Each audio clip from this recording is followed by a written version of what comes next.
Muxlislar mana qovunam kelgan edi, odamlar qarang. Tiqinch. Вообще tiqinchda. Ko'ryapsizmi? Aziz muxlislar, odamlar qarang. Probkada qolib ketamiz. Qovunning gapi. Qovun desa hamma chopib keladi.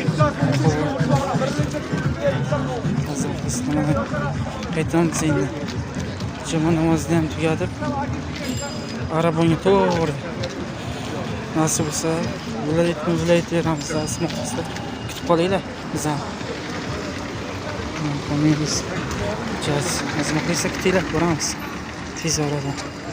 Har olish yoki bir jarayonni qayt qilib olishligi, yonib olishligi, guvohlar bilan yonib olishligi bu albatta eng to'g'ri yo'l sanaladi. Keyin yana bir narsani olishligimiz kerak.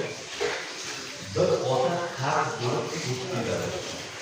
Odamlar ichiga kulib yuradigan vafot etgan kishi qarzlari to'lashga mol-mulk qoldirgan meros so'zlari ado qilishni istamaydi. Bu bilan katta gunohni qo'llarga olishadi. Kimniki bir otasini yaqini o'tib qoladigan bo'lsa, uni merosdan qarzlardan urishlik kerak bo'ladi. O'sha merosdan qarz bermasligi eng katta gunohni qo'llarga olishlari. Birinchi nima qiladi?